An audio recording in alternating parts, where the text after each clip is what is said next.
Ladies and gentlemen, we have some fun breaking news. This is some pretty minor news, kind of cool for the bowling industry and could evolve into something extra.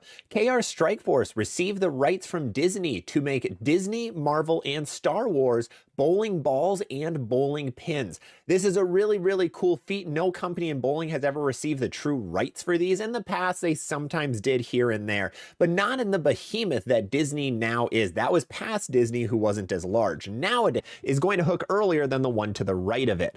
Now, this is all 7 brands of Brunswick, so this is something you're not going to find anywhere else on the internet. Nobody else ranks every single Brunswick ball because there's just so many. Even Brunswick doesn't release any information to actually compare bowling balls that are in the same brand, which is very weird. So what I want to do is help you guys make your next purchase, help you determine which bowling balls you should buy that are going to be near each other and which ones you shouldn't if they're too close. Now, the big ones here are the medium smooth category is very littered with a lot of bowling balls. Ethos Solid, Hammerhead, Stealth Mode, Pulse. You have a lot of bowling balls that are very close together. Up in that strong smooth category, you have the Max Effect now taking over the Mesmerize as the highest hooking bowling ball from the Brunswick brands. But again, you have a lot of bowling balls that are very close to each other in hook, so you don't want to buy a lot of the same thing. Same in the strong sharp category when you've got that Criterion Hybrid, Black Widow Mania, that entire area. Those bowling balls are pretty much going to do the same thing in a lot of situations, so don't buy multiple. If you have any questions about the list or you have anything you want to change, please let me know down below in the comments. I'll answer any questions you guys have. I'd recommend saving this chart. Bowling term of the day is board adjustment. So you'll sometimes hear people in bowling say, make a 2-in-1 move, make a 4-in-2 move. What does that mean? So when they mention something like that, they mean move 2 boards with your feet and 1 board with your eyes. Because generally the way you talk about bowling, where you stand and where you throw, you talk about where you start on the lane, the exact board that you start on the lane. We talked about that in a previous terminology video, but then also what you're looking at down lane. So if you're standing on the 10 board and looking at the 5 board, if someone says make a 2-in-1, that means they want you to move to the 12 board with your feet and the 6 board with your eyes. So when you do this, you can do a 2-in-1, 4-in-2, 6-in-3, and so on. A 2-in-1 move is the most normal because if you move your feet 2 boards and you move your eyes 1 board, you will keep the same break point down the lane, so your ball shape will be very similar. You'll just be playing a little bit deeper on the lane.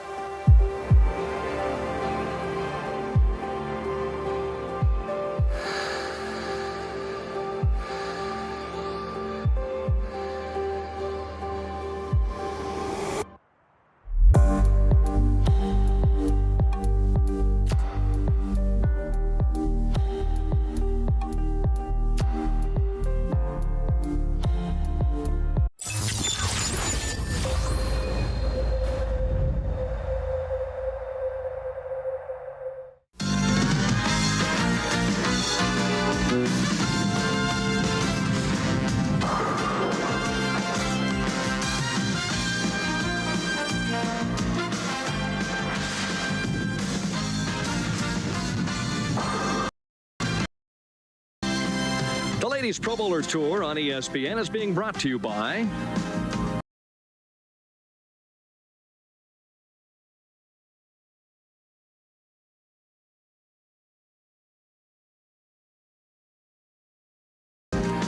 Delta Faucet. Express yourself. Get a grip on a Delta Faucet.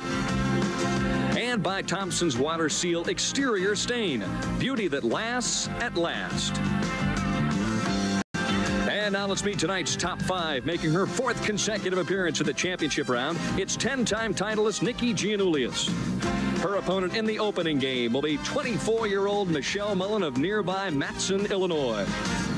Starting from the middle of the field is 8-time champion Jeannie Maiden of Solon, Ohio. And holding down the number 2 position is the current national amateur champion Patty Ann of Bloomington, Illinois. While 31-year-old Robin Romeo will need to win just 1 game in order to collect $40,000 and her 4th title of 1989. And welcome, everyone, to Palatial Stardust Bowl in Addison, Illinois for the championship round finals of the $200,000 Seagram's Coolers US Open. Hi, everyone. I'm Denny Schreiner, and welcome to Addison, Illinois. And the key phrase this week, survival of the fittest. That's right, low scores here this week. As a matter of fact, only 3 players out of a field of 240 that started this event ended up averaging plus 200 here at Stardust Bowl this week. Working with me once again is Leila Wagner. And Leila, the scores were down, but it was a very competitive condition for the U.S. Open. Well, it really was, Denny. And I feel that the reason for the low scores was the fact that we crossed so many pairs in qualifying. And there was a big variety of lane conditions as you cross those pairs. And it was a key for the players. If they were able to make those adjustments quickly, find the right ball, find the right line, and stay out of trouble, they were the players that were able to stay out of trouble. A diversified field this week in our top 5. And, of course, one player, one of 8 amateurs to make the top 24, is Patty Ann. Well, Patty Ann isn't your normal amateur player. She's been out on the tour for 5 years. She won a title as a professional. And in 1986, she was an amateur player in the US Open and finished 4th. So she's had a lot of tournament experience. It's early on in 1989, but if Robin Romeo wins here this evening, she'll surpass $70,000. She'll win the biggest event of the year, and I think pretty much put the wraps on Bowler of the Year. You don't believe that? Well, no, I don't. I think as far as somebody topping her money winnings, that would be tough to do. However, a player could come in and dominate the last 16 events and actually steal those Bowler of the Year titles from Robin. However, I really like her chances. $200,000 all told, $40,000 for first. But before we get to the title game, it's match number 1 between Nikki Giannoulias and Michelle Mullins. Stay tuned.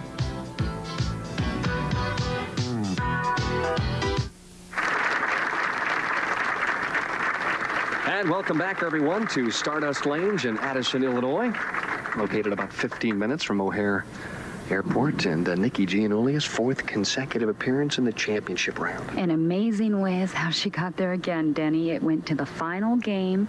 For the 3rd consecutive week, she made it. Had to beat Lisa Wagner in the process. Opening shot, oh my, and a split to start game number 1. Denny, they're going to find, actually, I think the scores once again are going to remain a little bit low here on the television pair. The lanes looked quite a bit tighter for the players in the practice session while they were practicing. So they feel like they almost have to point the ball towards the pocket. And if they overpoint it, they're going to end up with some splits. We'll develop that story as these matches go on. Only 3 players averaging 200 for the week. And as they crossed the house here in 3 different sections, you had to take a parcel of bowling equipment with you because many players were using a different ball on every pair. It was really different, Denny, something that I've never really seen in the past. But I tell you what, if you could, like we talked about in the opening, if you could make those adjustments and decide what ball to use quickly and stayed out of trouble, those were the players that made it into the top 24. So the opening shot on the right-hand lane through the nose for Michelle Mullins. Good look at Michelle Mullins' game. This is only her 2nd appearance on television. She has a 5-step approach, very good footwork, nice cupped wrist position. And as she follows through, you're going to see good knee bend. She gets a lot of turn on the ball. Opens up, converting the 3-6, and she has a lot of fans here because Matson's only about 50 miles from this bowling center. Oh, that's right. She has her mother and a few other family members and a lot of friends that came down to watch her participate. Former collegiate player and an outstanding player in her own right at the University of Illinois. She was the 3-time collegiate All-American. Trying right now to get on track, a light hit in the 2-4-5 stands, and boy, adjustment's going to be the key to winning matches here in the championship round as well. It really is. Both Michelle's game and Nikki's game are very similar. They like to cross boards, as we say. They like to swing the ball a little bit out to the right and have it come flying back with a lot of power.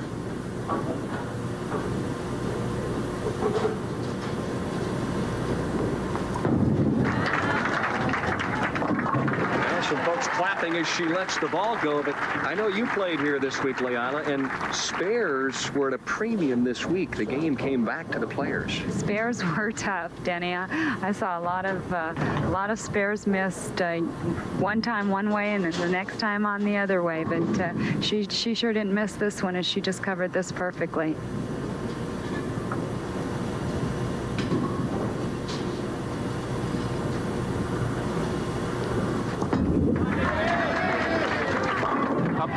area and a nice solid strike on lane 26. Nikki really amazed me, Denny. I qualified next to Nikki, and as you'll find, she really got lost in the first few rounds. You can get a look at Nikki's game. She actually pushes the ball away first. She has a 4-step delivery. So again, look at the cupped wrist position. Very, very low to the line.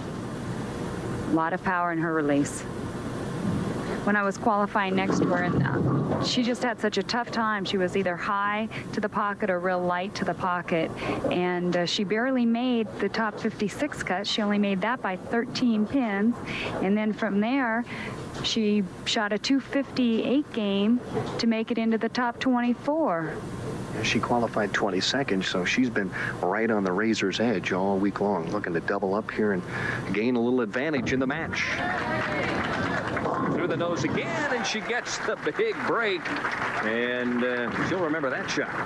Big break that was. That ball crossing over to the Brooklyn side here, as we'll get a good look at it. Now, she went high on lane 25 on her previous shot.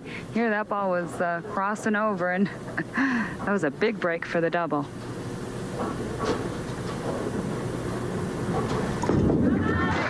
It looked like Michelle lost that one in the downswing and nearly paid dearly for it, but breaks up the split. Most all the players this week were relatively playing around the second to the third arrow, Denny. Some pairs you moved into around 17. Other pairs we were playing around 10. So I think we'll see a little bit of a variety here this evening with the players' balls. Take a look and see if we can see her drop it. She really didn't get the extension on it. Very steady indeed, and last week, what a heartbreaker for Michelle Mullen. She was 4th heading into the position round game and dropped from 4th to 6th, and she told me, winked at me before the show and said, I made sure this week I had enough pins, so no matter what I did, I was going to make the telecast. You know, it really was a heartbreaker. Michelle bowled so well all week last week, and for her to drop out in the last game, both Nikki Giannoulias and Leanne Barrett went around her, and she shed a few tears, but she came back real strong this week. And looking for her first strike, and she gets it in the 4th. So Mullen with an X and Nikki G working on the double. We'll be back with more right after this timeout.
Pretty good first shot, left the 4 and then nicked it out, so she stops at a double and still leads by 3 pins.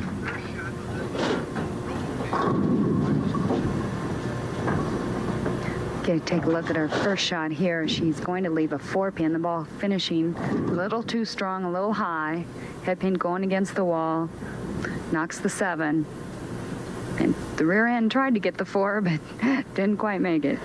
Not only has it been a stressful week, but diagnosed earlier today with an inner ear infection and strep throat is Nikki Giannoulias. So she's battling right now just to keep her balance. Well, that definitely can affect your balance and your timing, Denny. It's amazing. She was feeling very ill even yesterday, and to do as well as she did. We've been out here 6 weeks now in a row, and the constant competing, the pressures, there was no time in between the last tournament into this tournament, no rest, no break period. And if you're constantly bowling good, you're keeping your body just going to a point where you have no time to rest. Of course, Nikki making the telecast last week and then having to drive from Washington to Chicago in the motorhome, and you get here just in time to put the bowling shoes back on and practice. And you're right, it's a very draining segment, and of course still 3 weeks yet to go for the ladies. That's correct. We're heading up to Bismarck, North Dakota for the WIBC and the National Queens Tournament next week. Just a 1-pin lead right now, and Michelle Mullen could erase that with a double in the 5th.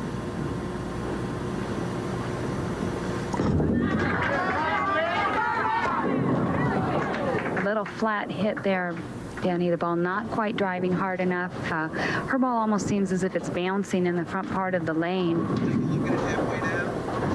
But you can see right where she's playing, about the 3rd arrow on that shot, and the ball starts to make a break back, but just not driving hard enough. The 6-pin just sits in the channel. Of course, this week, perhaps, the strategy, especially in match play. Hey, 9 was a pretty good score this week. 9 spare. A game of 190 would have won a lot of matches. It sure was, and the match play was a big, important part this week. Robin Romeo was basically able to stay out of trouble, and she only won 6.5 matches going into her last round.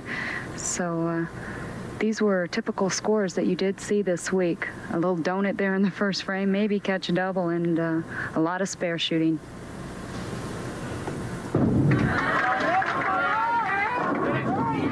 A shaker strike on lane 25, and if there is one thing I like about Michelle Mullen's game, there's not a lot of head belly involved. She's pretty much going direct and trying to hit the pocket.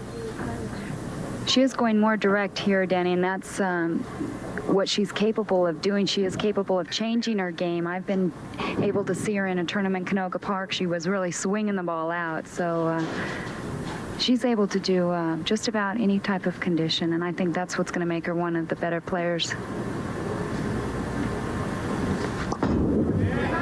Well, that one's wide of the mark, and oh my goodness. That's the out of bounds area, Denny, that we hit. Outside that 2nd arrow, there was a lot of lane conditioner, and if you sent it just right of the 2nd arrow, not heading towards the pocket, you were lucky to get maybe 6 pins.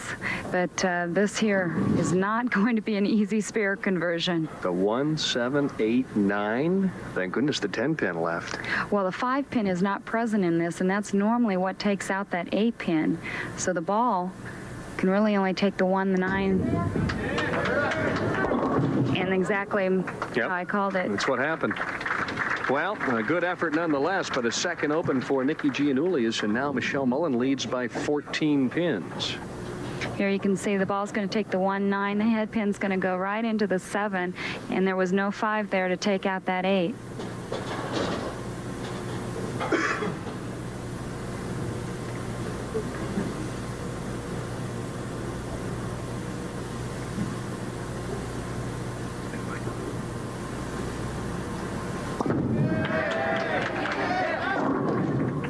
The bucket. Boy, every time you got aggressive and got the ball a little bit right this week, you know, and this is set up like a US Open golf tournament. The rough is a foot high. The greens are as hard as they are at Augusta in the springtime, and Attila the Hun must have set the pin placements this week. Well, you know, for a tournament of this many players, and with all the top name players here as well as the amateur players, it's good to have a difficult condition where you do have to make some changes and you really have to think, and that's what we came down to this week. You had to think quick. Crosses over and sacrifices and carries the bucket. So Michelle Mullen now by 14 in game number 1. We'll be back with a conclusion after these messages. And after after a through-the-nose shot to cross-lane conversion of the 3-pin.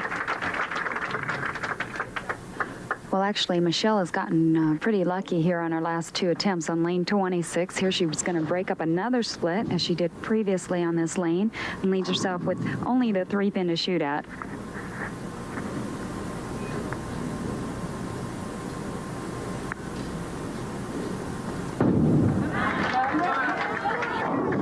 Well, 2-4-5.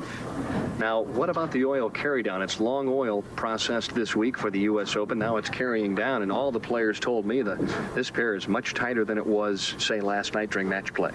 Well, that's true, Denny, and they do start over with the lane conditioning procedure, so it should be similar to what they were in the morning blocks. Some of the mornings were a little different than others, and that was also a difficult thing to adjust to. And that was not an easy spare to convert. For the first 3 rounds of the tournament, Leila, weren't the lanes much more tighter than they were in match play? Yes. The 3 days of qualifying were very similar. The lanes were all very tight in the morning, and then they broke down throughout all the plays. And then going into the semifinals, the lanes opened up a little bit more. There was a little more back end, and then into the finals, they pretty much stayed the same. Well, you know, it's a tough tournament when players are running out the spare conversions. Nikki G trying to get something started, and there you see the shot that's happened so many times, the half hit. You throw it great, and it just doesn't react. Well, that's true, and that's here with long oil and the oil carrying down. The backhands just aren't finishing hard enough. The ball's not driving hard enough into the pocket, and the 6-pin's just sitting there in the channel. All right, let me pose a question for you now. They've practiced for a half an hour now. They're bowling. What can the players do to adjust? Do you go to the ball that hooks the absolute most and move way to the right, or what do you do in this situation? Well, Denny, you can really look at it 2 ways here. They're hitting the pocket, and they're getting 9, and they're sparing. And as long as your opponent's not starting to string strikes on you, you do need to be more aggressive out here in the championship round, and they are bowling for a lot of money. If you go to a softer ball and get it to finish a little harder, they may have problems with it hooking too early on them and then driving into the pocket too soon, leaving themselves with splits. So right now they stay with the same ball, maybe make a minor adjustment to the right, try to get a little bit more of an angle to the pocket. They might get the 10 out.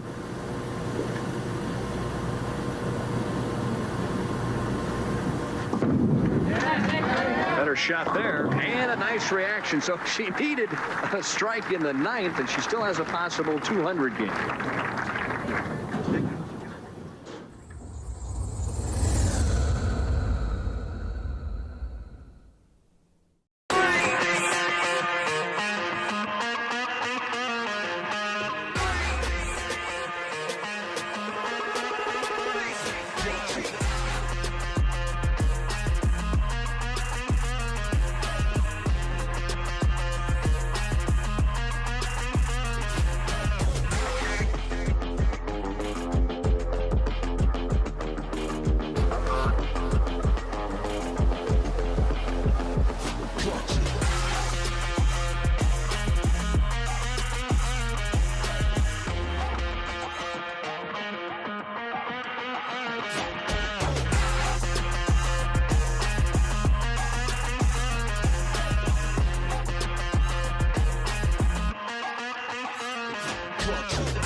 Good look at Nikki's four-step approach again from behind. She really gets a lot of fingers and lift on that ball. Something else a characteristic, Denny, the farther in, seemed you got a little bit better of a reaction. Well, that one's going to be high into the pocket and crashes through the nose and leaves the 610. And she's a very fortunate player. She's thrown the ball high on the right-hand lane 3 consecutive times. And light on the left-hand lane twice. So she's making the adjustments on lane 25 for lane 26. Possibility of a tie here as well. If she spares and strikes out, she would shoot 170, or make that 200 rather. Oh boy, takes the 6 off the 10, and that really swings the door wide open for Nikki Giannoulias. It sure does. When Michelle looks like she has the match pretty much under control, the 6-10 chops, and this was a prime example of how difficult the spares were. She was expecting that ball to slide more, and then all of a sudden, here's the finish in the back end, and she chops the 6-10.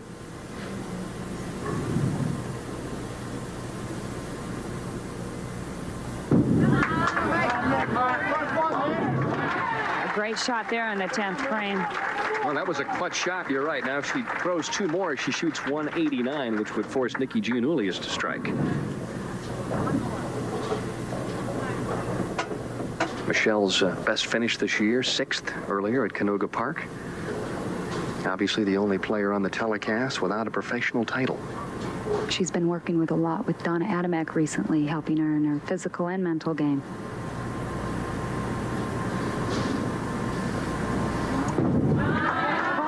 An important strike here. Oh, almost carried the light shot.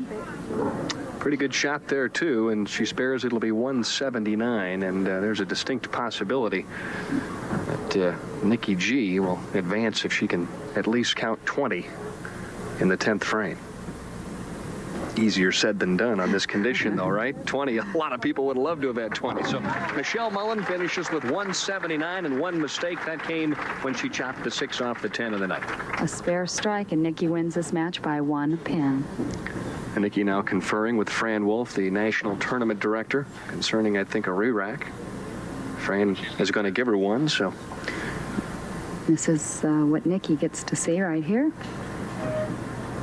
Well, we've mentioned this is her 4th consecutive appearance in the championship round. You know, she holds the all-time record. She made 9 consecutive television shows back in 81 and 82. That's phenomenal. Well, in 1982, she was also the Bowling Writers Association Bowler of the Year. So she had some great tournaments back then. Easy choice, right? Yes. Maybe want to congratulate Bruce Pluckon as well. He's the new president of the BWAA, Bowling Writers Association of America.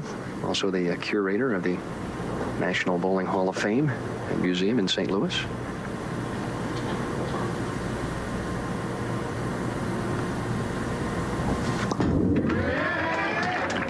Really pointing that ball up. She wanted to make sure she got it to the pocket. Through the nose. Well, I think your fear there is you're right. If you don't get it to the pocket, a washout's a possibility. You got to take your chances with 8 or 9. And of course, Michelle chopped the 6 off. Nikki will have to guard against that. We also have a possibility of tie, Denny. If Nikki spares and gets 9, we have a tie.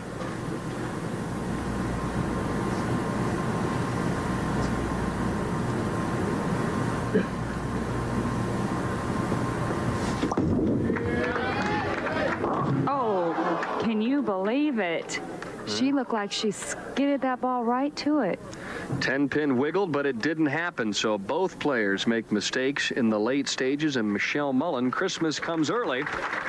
Nikki Giannoulias, who won here in 1982, cannot convert the 6-10. She finishes 5th. And next up, it'll be Jeannie Maiden and Michelle Mullen at the US Open. Final line score on game number 1, a mistake in the 10th, costing Nikki Giannoulias dearly. She finishes the week in 5th place, and this was the key shot, Leila. And you know, Denny, this fooled both you and I think. She just threw this ball as hard as she could, and it went into a slide, but then it just, I mean, it missed that 10 by 1/4 of an inch. Another view of it. Boy, couldn't slice that off any more perfect. She needed a spare there and strike to win the match, and you're seeing the final practice shots from Jeannie Maiden out of Solon, Ohio, with 8 championships thus far.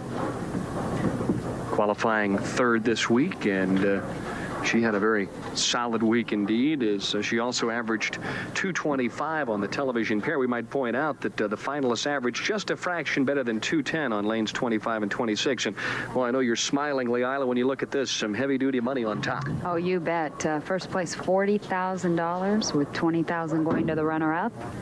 Third place, a nice check for $10,000. Fourth, $7,500, and as we saw, Nikki Giannoulias just part with $6,000. So some great money this week, paid all the way down to 60 places. Well, this has become such a great event, sponsored by Seagram's Coolers and, of course, the Bowling Proprietors Association of America, $200,000 on top. And, of course, they have the big men's US Open, $500,000 there, $100,000 on top to the winner. And it's just nice to get those kind of sponsors involved with a game of bowling. It sure is. I'd like to get some more corporations involved in. And we start match number 2. Michelle Mullen starts on lane 25. Got to have a little looser arm swing after the break that she just got, and she throws a nice shot in the first. You bet. And it looks like lane 25 has actually favored Michelle. Lane 26 hooking a little early for her. You know, Jeannie Maiden coming up from the 7th place position. She made a nice move.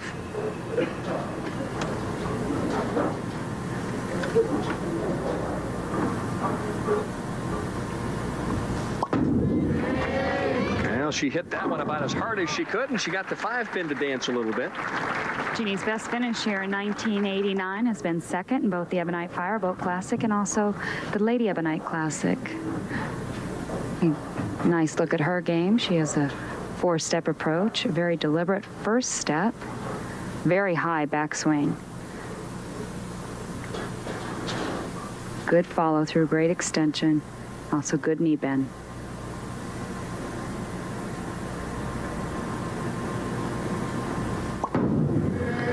Trying to double up and jump out early, and boy, she got a nice break on the left-hand lane. She sure did. 4 or 5 on the deck, we might say, on that one. As you can see here, the ball's not going to finish. As it's real light, the head pin goes against the wall, comes back. 2-pin topples, and they all fall down. Some gang tackling there on lane 25, but any double is a good double, as they say here this week, huh? That's right. Right back at him. Ball skids through, and the 2-4-5 is left. And it looks like Michelle made a little adjustment with the feet because she didn't go high on the right-hand lane. Yes, she did, and it was a good adjustment for her. We saw her go through the nose on the last 3 times on lane 26. So that time she made the adjustment, went light. Michelle's average on the TV pair, 208, which was a nice average. 2-4-5, 2 and the 4 leave, and the 5 stays as she kind of shakes her head on the way back. I guess the 5 players that made it this week, too, Leila, were able to fight the adversity of missing some spares throughout the week. I think so, Denny. I think when they changed from pair to pair, they stayed out of trouble in those first 3-4 frames while they were able to get lined up. And I think they missed a share of their spares, too.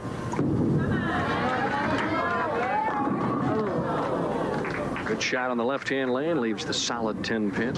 A real nice hit on lane 25 as the 6-pin just wraps around the 10. In case you've just joined us, Nikki Giannoulias losing in the opening game to Michelle, 179-168. Next in line would be Patty Ann, the current national amateur champ, and on top this week, Robin Romeo of Van Nuys, California. Michelle switching balls for her spare, going to a harder, shinier surface.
Good look at Jeannie. Had a nice year in 1988, runner-up to Lisa Wagner. Well, she pulled that a touch through the nose and breaks up the split and leaves the 3-pin. Pulled it and really had no ball speed on that shot, Denny. Very, very slow. And she broke up what could have been a little disaster for her.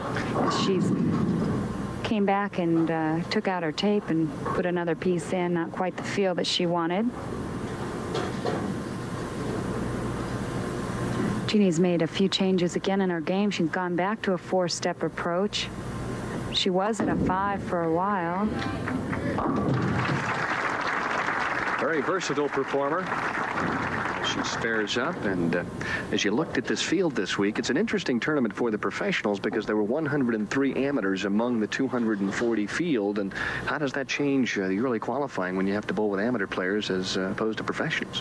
Well, a lot of the amateur players that do compete in the U.S. Open, Denny, have won local qualifiers, so they are used to bowling in some type of a tournament. However, we do have our own format, and they have to get used to the rules, and sometimes the crossings can be a little tough for them at first. Oh, boy.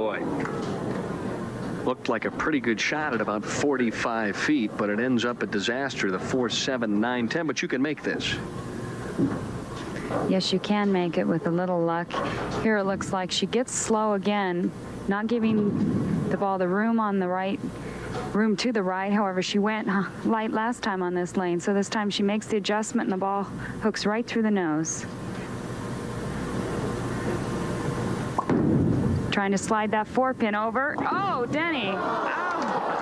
Well, the 4 went right in front of the 10. Magnificent shot under the pressure of the U.S. Open, and she doesn't get the break, so we'll be back with more right after this. A spare of the 5-pin in the 4th for Michelle Mullen, and she was fortunate after the opening shot. Yes, she was. She almost left herself again with the bucket, which she did not convert last time, and the head pin came off the wall, decided to trip out the 2 and the 4.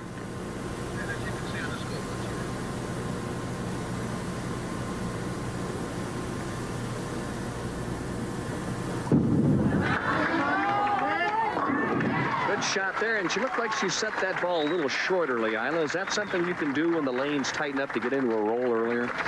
Yes, Denny, and you know, I saw the players that were scoring or were able to score were the ones that were actually setting the ball shorter. Well, of course, Patty Ann does that probably as good as anybody in the country, right? You bet. She sets it very, very short.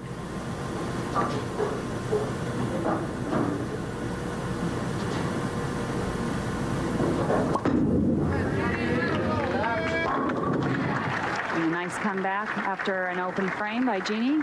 Well, it appears that 26 is the better of the 2 lanes for Jeannie Maiden, wouldn't you say? Yes, and Michelle Mullen likes 25, yeah. So each player has their favorite lane. And both players are finishing on the lane they don't like. Always happens that way, right? Seems to. Jeannie has a nice average on the television pair, 225.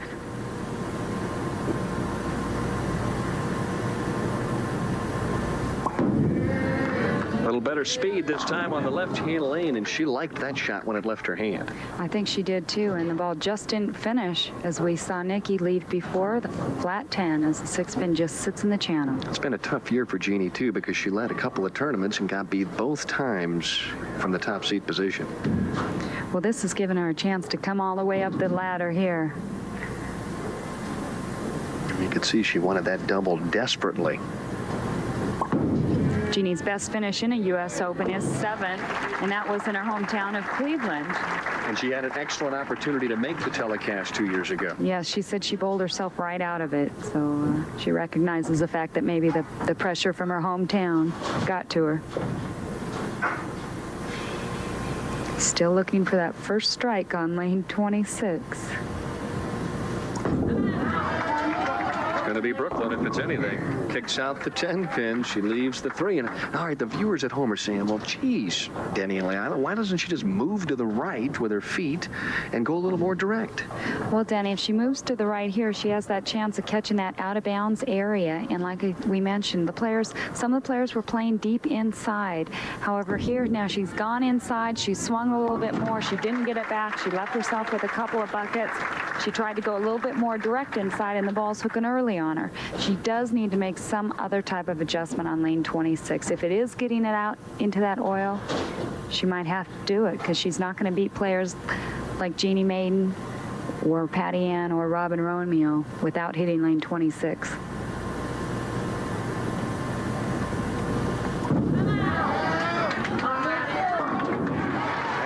Superb shot on the left-hand lane, so she has to strike up in the 7th, but she trails by 7 pins.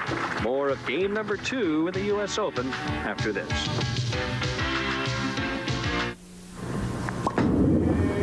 Pretty good shot, but ended up leaving the 4 and the 7, so a spare up in the 7th for Jeannie Maiden, who now leads by just 5 sticks. Really a good shot by Jeannie. The ball just didn't finish once again on lane 26.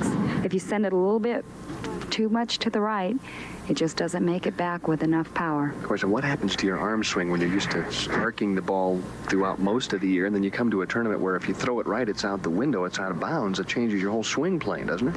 Well, it does. And also, as we cross the pair, sometimes your swing went to the right, and others you had to point it to the left. So you were changing your swing as well as balls and everything else.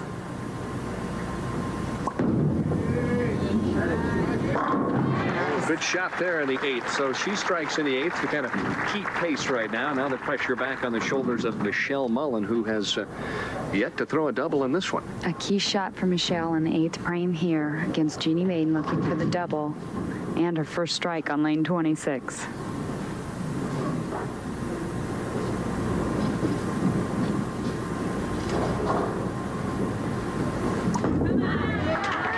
Might be.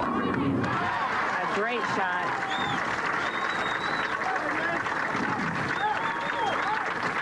She actually stayed in on this shot, Denny. Now she stayed in. She went a little, just enough to the right. The ball comes breaking back real hard, and the 6 pin slaps that 10, and this is her reaction. A very important double. And that almost looks like the old lacquer track shot, you know, when the ball maybe only crossed 3 or 4 or 5 boards. A little fade back and then a nice little finish. You're right. Roy Buckley'd be loving that shot, right? With a fallback special on the left-hand lane. She coaxes the 10, but it won't listen. A good shot in lane 25. Just not quite enough drive there where the 6 pin sits in front of the 10. Possible 206 with a spare here and a strikeout in the 10th. She takes the lead by 4 pins. Jeannie Maiden working on a strike, though, so for her in the 9th, that'll be the key shot.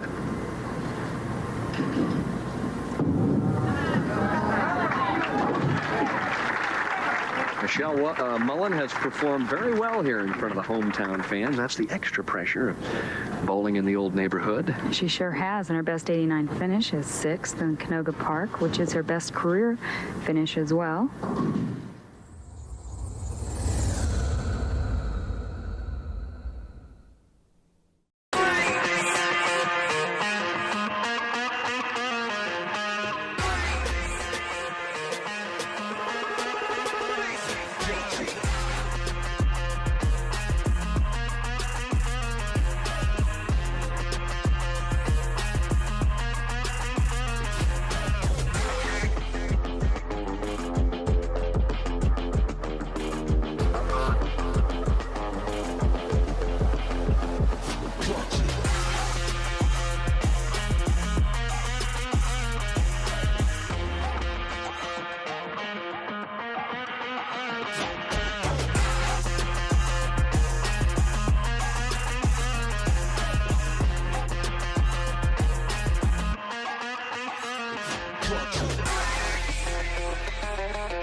Oh boy.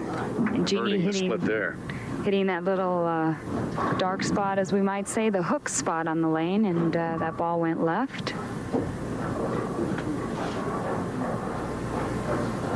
That was a very important strike there for Jeannie. Would have given her the lead in the match.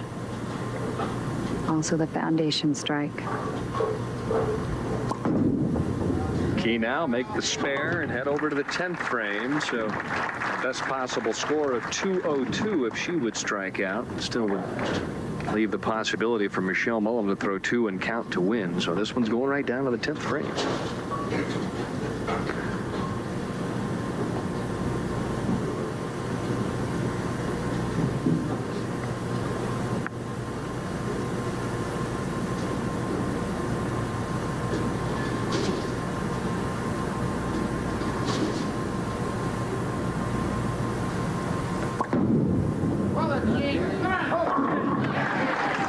That was just a very professional execution there. You're right. A lot of ball speed. Didn't cross too many boards. Just almost like a little frozen rope there, if you can have one. Well, if that does anything else, it at least forces Michelle to mark, even if Jeannie doesn't double. That's right. And on lane 26. Hasn't been Michelle's favorite lane.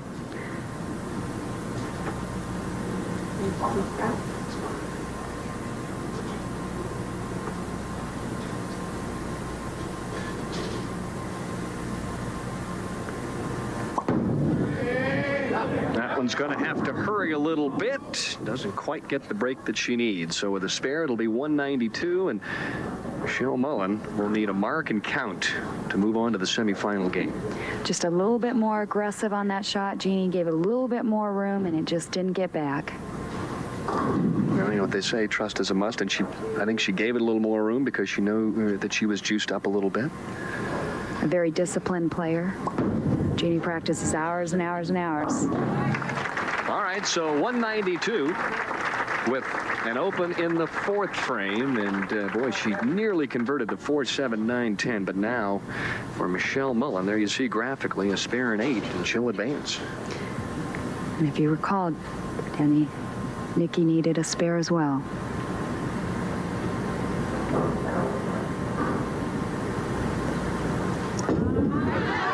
Didn't waste any time with the shot. Blew the 5 out. The 7 wiggles and dances, but stands. A really good shot for lane 26, as we've seen her go through the beak so many times. She gave that the room. It did come back, finish. The 5 went. And she's going to look to convert the 7-pin. You'll see here the 5-pin, the ball just nicking the 5.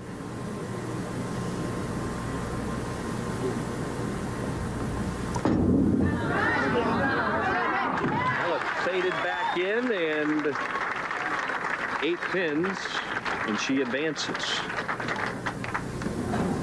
Do you change your strategy now for this shot, Leila, or just keep throwing the strike shot? Not when you need 8 pins, Denny. She'll be going for that strike.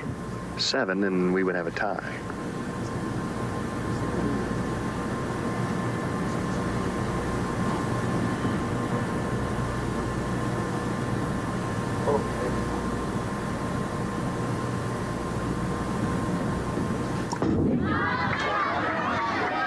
Threw it real slow, but that she walked up there very slow, but it was enough, Denny. She got that ball to hold right down the middle of the lane, right down the line. She was going for the strike. Very deliberate indeed. So she wins 194-192 while Jeannie Maiden packs her bags. Patty Ann and Michelle Mullen coming up next. And welcome back, everyone. There are the other finishers. Lisa Wagner, our defending champion, just missing finishing up in the number 6 slot. Leanne Barrett made a rush and finished 7th. And also Renee Fleming, who was right up there the whole time. As we look down through the rest of the top 25, Vicki Fischel, a champion on the tour as well. Anne-Marie Pike, 21st. And Carol Norman, also a former U.S. Open champ, at 23rd. We'd also want to mention Pat Costello has won a U.S. Open championship, and she made the finals this week, made a little run at him.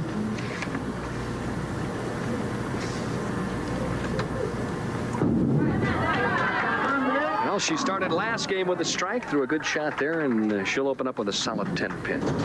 Michelle having to feel a little bit more relaxed now, a little more aggressive shot there on lane 25. Again, switching balls to shoot her 10-pin.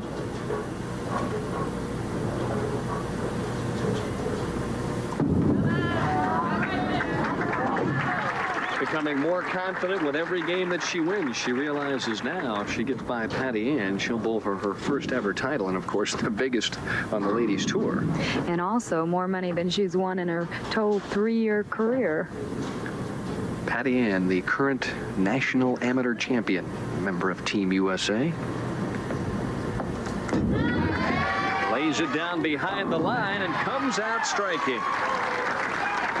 Patty Ann likes to play very direct. She does hit the ball very short. She's playing right around the second arrow, a little farther right than the other players. She's almost pointing the ball right to the pocket and getting it just to finish enough in the back end. This is her 5th career television appearance. So as we mentioned in the opening, she's not your normal amateur player.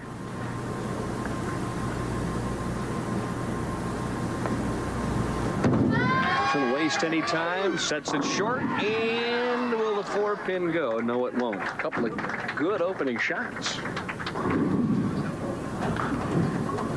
The interesting note concerning Patty Ann, as Leila mentioned, she bowled 5 years on the national tour as a pro, and then you have to lay off the tour for 2 years before you can regain your amateur status. And I asked her why she did that. She had some problems with her knee, and she said, I just decided it was time to take a little break, as she hops and skips and picks up to 4. And then she also said, you know, with Team USA and bowling in the Olympics and a chance to compete nationally and internationally, I thought it might be a great idea to become an amateur and try and make the team. Well, that's true. There's so many great events now for amateur players around the world, and collegiate bowlers, and the Bowling Proprietors Association of America has been endorsing them all. So it's good to stay an amateur for as long as you can. The interesting note, too, I said, well, what about down the road? What are the possibilities? And she said, you know, I really loved competing against the best players in the world on the ladies tour. And who knows, maybe I'll end up back out there before it's all over. Well, she did have some severe knee problems. We all thought she might come back as a left-hander there for a while. She is very disciplined, bowls many hours a day. She also is a coach. Conversion for Michelle Mullen from the 6'10". Now, she's really an interesting story, Patty Ann. We'll develop that as we move on here in the semifinal game. But the sidebar story right now belongs to the local, Michelle Mullen, who has already defeated Nikki Giannoulias and Jeannie Maiden, and that's some high-priced help. You bet.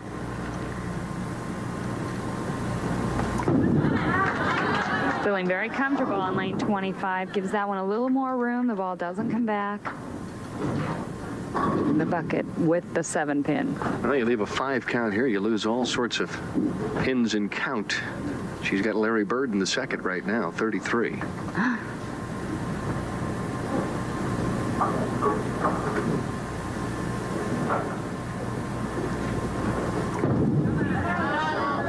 Looks good. Well, she's shooting the spares like a champ, huh?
Yeah,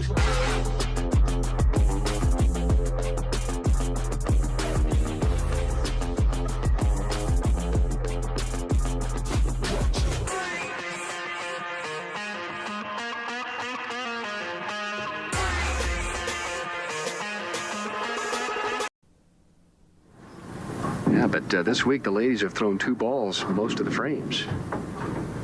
And we are in our 56-game format, so Denny, that makes for a lot of bowling. Oh, boy, I want to tell you. We had 3 rounds of 8 games in qualifying. They cut to the top 60 players, bowled 8 more in the morning, cut then to the top 24, and went into 24 games of match play.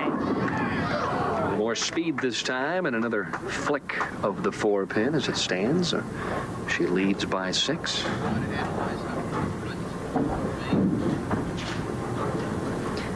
Look at Patty Ann's game, a 4-step approach. She's very low to the line, very tall lady. Look at that knee bend follow through, and she stays with her follow through. You know, we mentioned those knee problems. She had 3 different knee surgeries, and it wasn't necessarily from bowling. It was from a car accident, but the bowling aggravated the knees. And so I asked her if it bothers her anymore, and she said, no, what I've done now is gotten involved in a number of stretching exercises, and that's all I do, about 40 minutes a day. And she said, I have no problems whatsoever. Well, there's so much pressure going on to your left knee when you slide, Denny, especially for a woman that uses their legs for all their power, that the knees just have a tendency to wear out. Right back at him, and she carries the wall shot in the 4th frame. So Patty Ann and Michelle Mullen really deadlocked in an interesting match here in the semifinal. Midway through the semifinal match, got a solid 5-pin left, but I guess if you have to leave anything to shoot at 9 spare, you want the 5 standing. Trying to carry that Wally shot, as we say. That was a big shot this week. It was. I mean, I think Weber could have averaged 225 here this week with that wall shot as many times as he used to carry it. He used to love that shot. Of course, we're speaking of Dick Weber, not Pete. Right. The only way Pete Weber carried the wall shot was the 5-pin went into the left wall.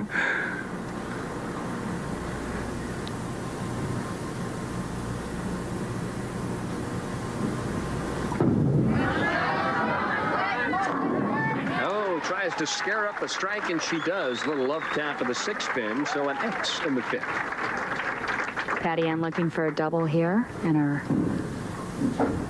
another strike on lane 26.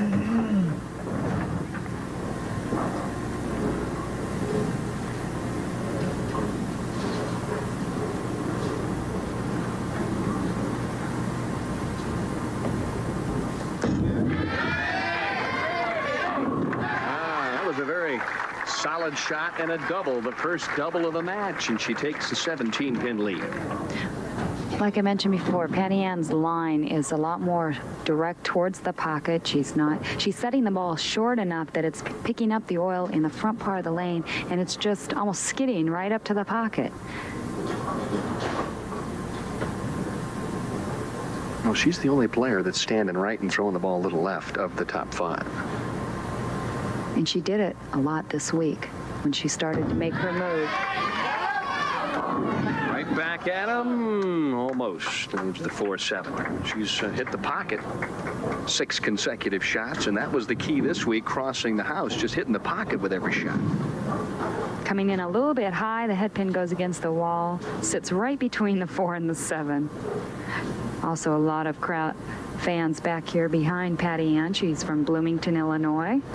They work at Pheasant Lane. She runs the junior program there, and they have 550 junior bowlers, Denny. She is really a delight. Just loves to bowl, loves to compete, and has a lot of fun doing so.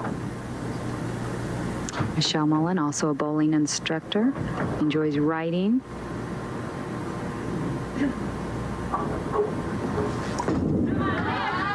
She got better roll on that shot. Oh, there's that 10-pin being kicked out, and there her grandparents are happy with that shot. You bet. From nearby, grandparents were able to come in, and that's very special. My grandparents were watching me when I won my first title. Nice kick by that 6-pin there. A big, big double for Michelle, as she's having a good time here tonight. Opts for a re-rack on lane 25. This, for her, really tightens the match up because she takes the lead. When that shot in the 6th, and of course, strike here in the 7th gives her a 3-bagger.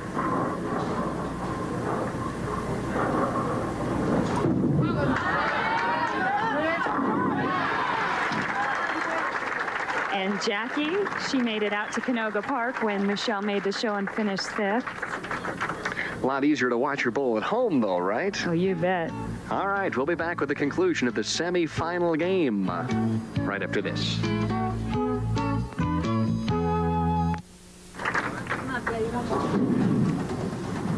And in the 7th, a solid shot, but the 10-pin left for Patty Ann, who spared up. An interesting note, Denny, Patty Ann did win her pro title from the number 2 position. She defeated Pam Buckner 187 to 168 for the title match in 1982.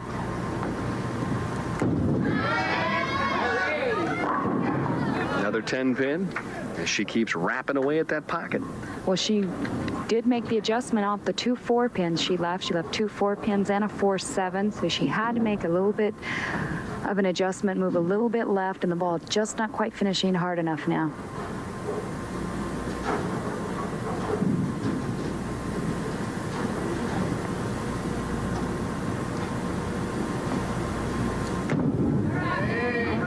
I asked her the key to making the telecast for her this week. She said, making my spares.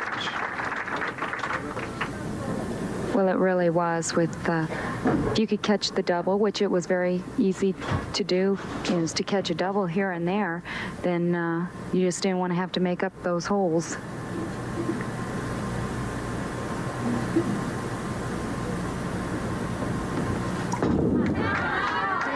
Very aggressive shot. Tries to trip the 4 and doesn't. So a 3-bagger is where it ends in the 8th.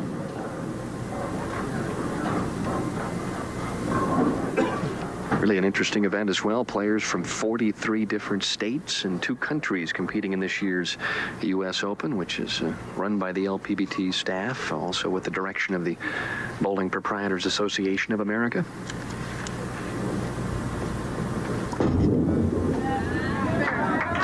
Next year's US Open, I'm told, at what, Satellite Bowl in Detroit? That's right. Okay. Which they do host a women's stop there.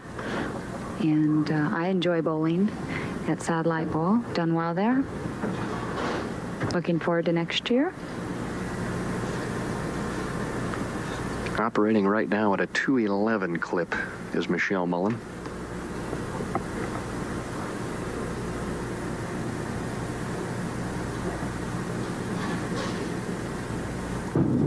Looking for the foundation strike here on her good lane.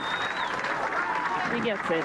Boy, she has really developed. You can just see her bowling better and better here under all the heat, and that's fun to watch. Well, her first television appearance in Canoga Park, she did lose her first game, and it wasn't a very high game. So, you know, she's just in all her glory right now.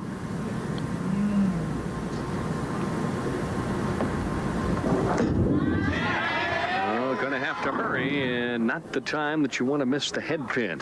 Lose count in the process. Denny, Patty Ann's eyes dropped on that shot. Now, normally they stayed locked in on a spot. They dropped down to very short of the lane. Now, she does set the ball shorter. In order to do so, you can look shorter, but her eyes came off her target, and I think this is why she went right with that shot. Got to spare up right now, and she does so beautifully in the 9th. So she gives herself a chance. If she strikes out, she could shoot 211. She lost count on that, which was a very important shot for her. If she strikes out, Michelle only spares and then strikes to tie. Robin Romeo waiting in the wings, the top seed.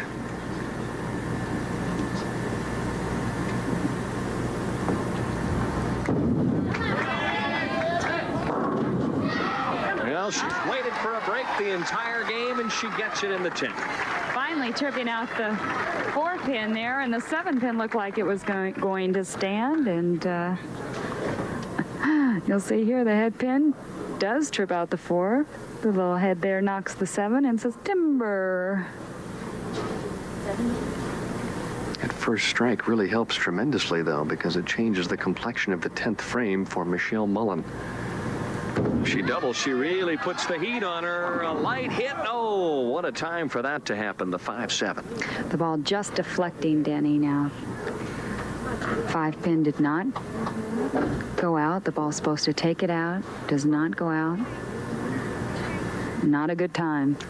Well, if anybody can make it, she can. She's one of the most accurate players anywhere in the country. She's going to give it a run. Oh, my. Well, a game of 200. So now Michelle Mullen knows what she has to shoot in order to move on to the title game.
She didn't waste any time. Crashes through the nose and got the break of the tournament right there. Oh, you bet. That was the break of the tournament. She didn't waste any time. She got up there, and I thought it was going to be high, and it was.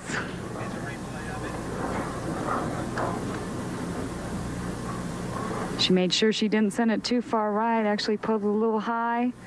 Right through the heart of the pins. They just split in half. Sometimes it's fate, and right now she continues to break up everything, and it doesn't make any difference. She advances to the championship game, and, well, sometimes it's just meant to be for Patty Ann. A disappointing third, but a nice $10,000 check. The strike that she got didn't go in a commercial.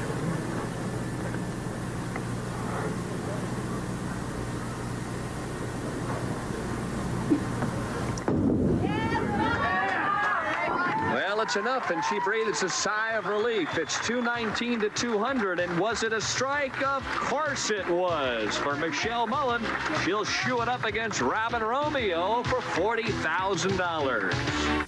And the magic number 219 for Michelle Mullen in the semifinal game, through the nose with that first shot, but she wins and moves on to the semifinal, or wins the semifinal rather, and moves into the championship game against our top seed, Robin Romeo.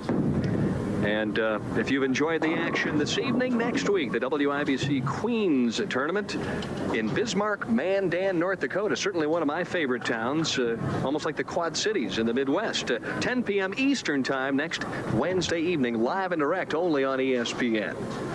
And for those cycling fans out there, and I know you love to cycle, Leila, why don't I enter you next year in the Tour de Trump, the world-class cycling. It begins at 9 p.m. Eastern, and get a little exercise. You know, that's good for get that heart rate up a little bit. I'm going home tomorrow. I'll start practicing, Denny.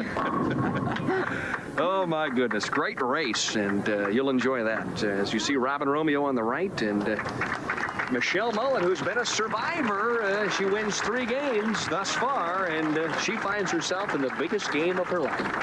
You bet. She's already surpassed her career earnings, which were $14,555 up until this point. She is now guaranteed at least $20,000 for second place.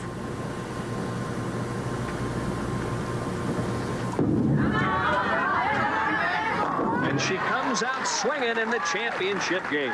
Now, Robin really has the disadvantage, Denny. She's been sitting off in the wings for the past hour, and the lanes have changed. She did get 6 balls. She needs to come out very aggressive. As we've seen her do in the past, we've also seen her come out and not be so aggressive, and those were the tournaments she lost.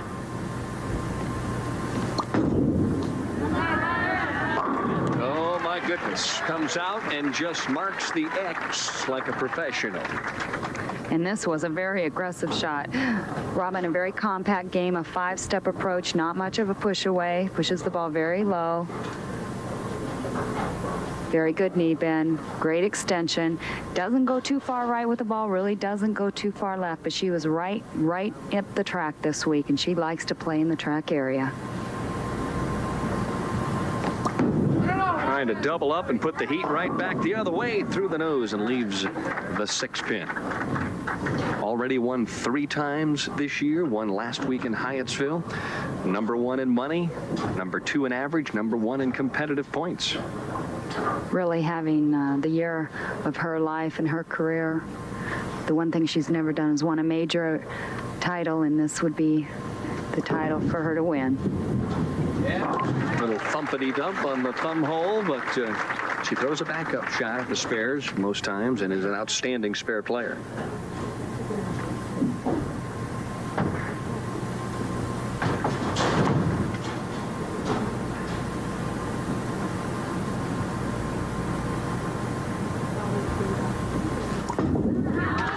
Oh, overturned that one and got away with one.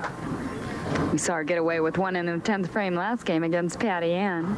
My good friend Lyle Zykes, a former cohort for the PBA in the old press room together. He's sitting with us and charting pocket hits in this championship round. Michelle Mullen, through the first 3 games, had hit the pocket only 20 of 33 shots, and yet she won the first 3 matches. Well, she only had 9 strikes on lane 25 and 3 strikes on lane 26. So there aren't a lot of strikes out there tonight. When you talk about the old adage, you have to hit the pocket to strike and win. Well, Patty Ann hit the pocket 10 of 11 shots, and she exited 1 game early. It's not how you do it, it's how they go down.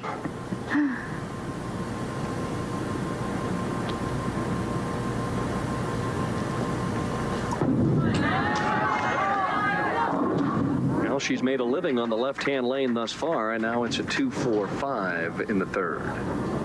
I think you'll start to feel the pressure building here in this championship game. The best finish Robin has had in the US Open is 2nd. The best career finish Michelle Mullen has had is 6th, and has never won a title.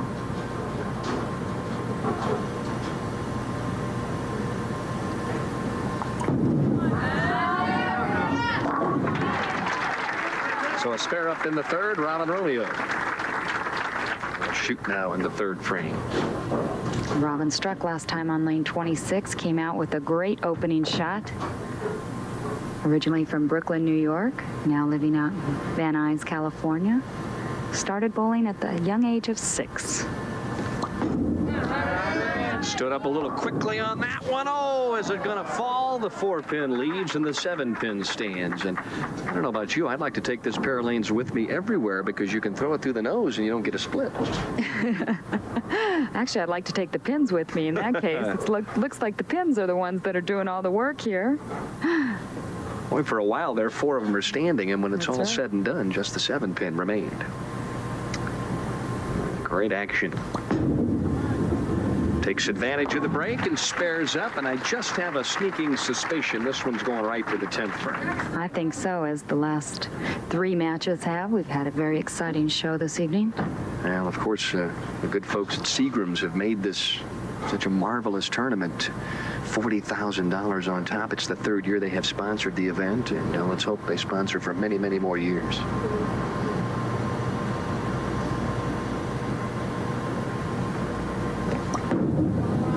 Better shot. Ooh, not quite getting the finish there. An excellent shot on lane 25. Looked good, and the ball just didn't break hard enough. 6-pin just sat in the channel. Robin contemplating on her next move. She's a 3-time WIBC All-American and 1987 Bowler's Journal All-American. And our good friend Jim Dressel is sitting in the audience this evening. Along with one of the old greats in the bowling industry, writing-wise, Jim Fitzgerald. Spare up there in the 4th frame. All the dignitaries turning out here for the Women's US Open.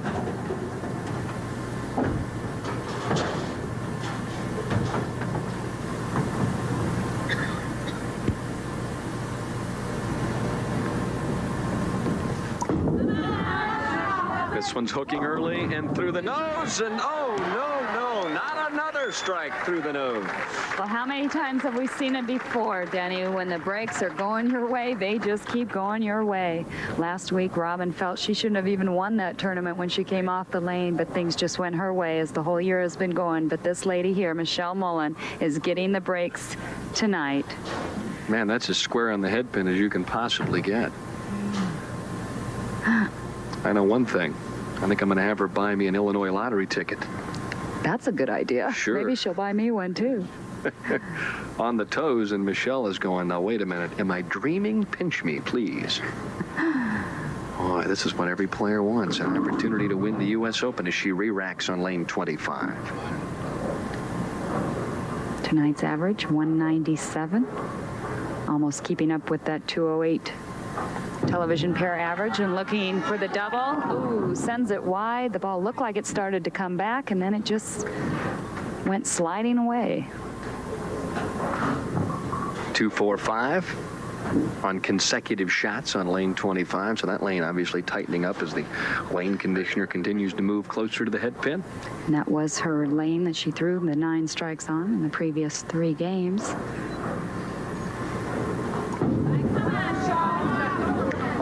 Michelle is the call from the crowd, and she spares one more time. I asked Robin Romeo what she did today on her day off. Well, did the laundry and had the van washed, and I changed the oil, and it was just a normal day for Robin Romeo. Packed up and ready to go on to the WIBC tournament. Yeah. Our mom and dad, Joan and Ray, and nephew David are at home wishing they could be here. Tried to get flights in, but weren't able to make it. Looking for the wall shot there. She leaves a 7-pin. And we have a tied up match. Best previous finish in the U.S. Open for that young lady, 2nd back in 1982 when the tournament was held in Hendersonville, Tennessee. And it was non-televised at that time. Shinobu Saito from Japan, who will be in the Queen's Tournament next week, won that event. You're right, though. I think you hit the nail right on the head, Leila, when you said, Robin has been very successful out here. 10 titles, and she's having a tremendous year this year, but she's never won a major championship. And, boy, she just does not want to let this one get away from her. She's finished 2nd in Samstown National Championships twice. And those were 2 major events that she would have liked to have won. Only 3 strikes through the first 10 frames in the title match.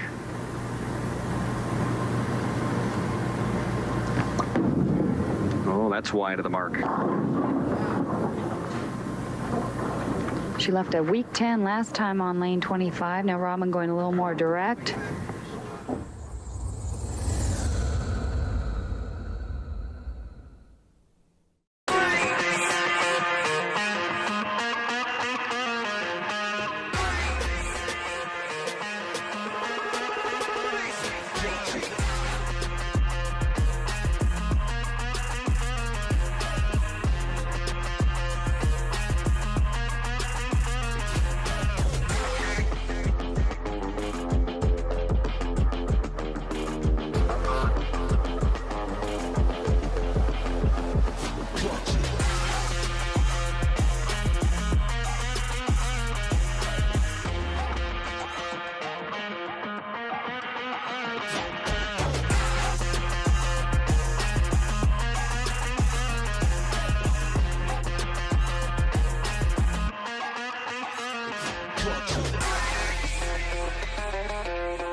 See exactly what happened here. Looks like she just got out of that out of bounds area, as we saw Nikki do on the one shot, right over the second arrow, and the ball just went to the right. And we saw this happen a lot this week.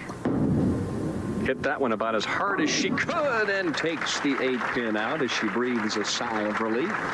Wanting to make sure she got that ball up to the head pin. Both players are opting to use a shinier surface ball, little less hook, trying to go a little more direct up that track area. Track area between the second and third arrow, and she hit right over the third arrow, and she didn't break up the 310 as we've seen her do so many times tonight. Well, it's been ages since she left to split in the 310. You're right. But as tight as the lanes are, this is probably not as difficult as it would normally be. She didn't get the ball far enough to the right here, and the ball went to the left, and once again, she just didn't break it up, as we've seen her do. Trying to fit it inside, and slides past the 3. So the first opening in the championship game in the 6th frame for Michelle Mullen. A lot of fans in the background are yelling, "Shake it off, Michelle," the hometown favorite. Robin Romeo now up by 10 pins.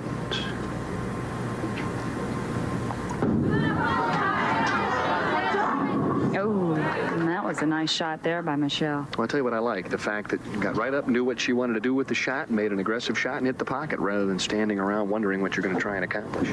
She really is putting on a good show here tonight, Danny. Making the shots really when she's needed them.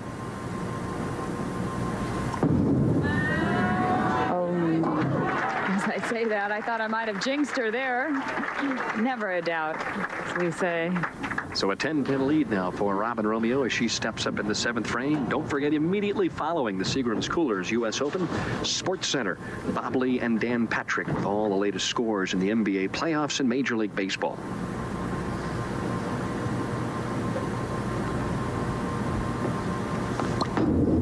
Better shot there. Right around the 11-12 board, very direct towards the pocket. Thing of beauty last night in the position round game. She shot a big 250 game to nail down the top spot. As you can see here, right the line her ball takes.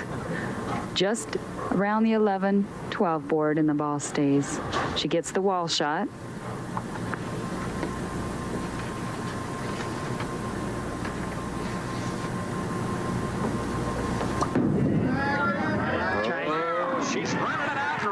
So a big double in the 7th and the 8th, and she's just kind of grabbed this one by the throat. A super shot there, very aggressive. She went wide last time on lane 25. This time she made sure she got it up to the head pin, and she did it with a lot of speed.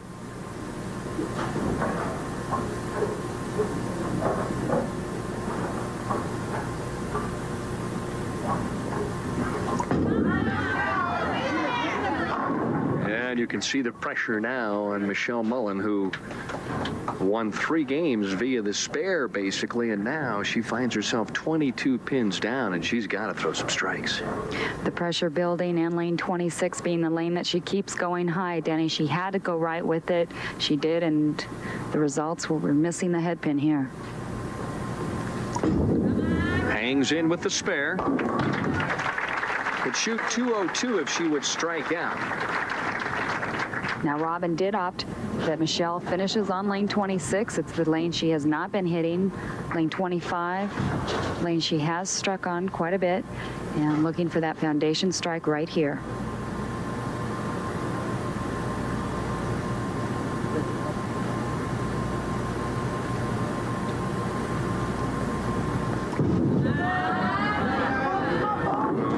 The head pin one more time, and with each frame without a strike, Robin Romeo moving a step closer to her first major championship. And with a lot of tournaments left to go, if she wins here tonight, she could bypass Lisa's record from last year. Yeah, Lisa Wagner becoming the first woman ever to win over $100,000 in a season, but for Robin Romeo, she would go to $73,950, and we're not even done with this segment yet. With 16 events left in 1989. Well, if they didn't have 40,000 on top in this one, it'd be a hard road to get to 100,000. Keep in mind, Lisa Wagner won this event last year in Winston-Salem. Vaulted her to the greatest year a woman's ever had bowling.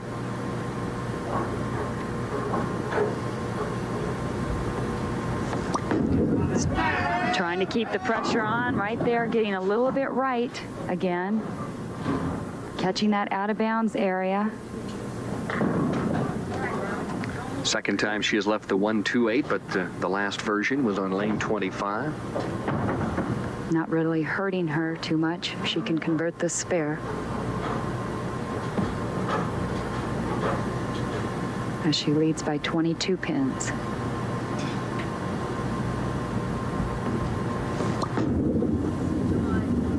She waited for a moment and backed up. Well, the key situation now, the best Michelle Mullen could do would be 189, and so that kind of sets the table for Robin Romeo. Robin Romeo just needing count on this ball.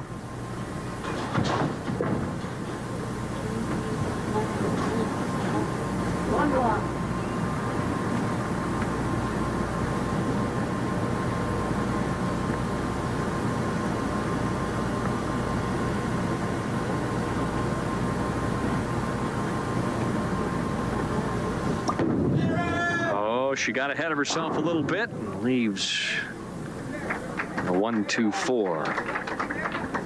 The count hurts her there. Yes, it did. She needed count on that ball. A spare, and she locks up the US Open Championship. A miss, and Michelle Mullen can still strike out and win.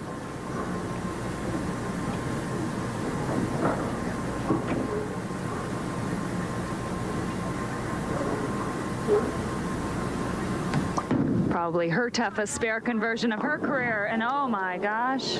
She chops it off, and all of the sudden it turns completely in the favor of Michelle Mullen with 2 strikes and 9. She could win the championship. 187 for Robin Romeo, who will live a long time and remember that shot if Michelle Mullen doubles up here in the 10th. Well, we saw things go her way last week in Hyattsville, Maryland. This is not Michelle's good lane, but we saw her strike when she needed it last time.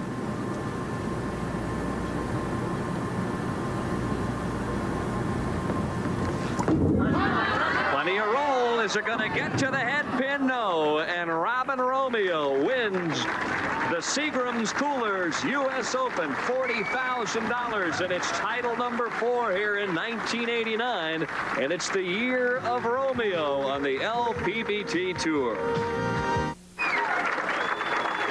Vince Partridge, Vice President of Seagram's, of course, with a $40,000 check. John Hillman, the BPAA President, with a beautiful silver medallion. And, of course, the jacket from Chief Wapinski. So long, everyone, from Addison, Illinois.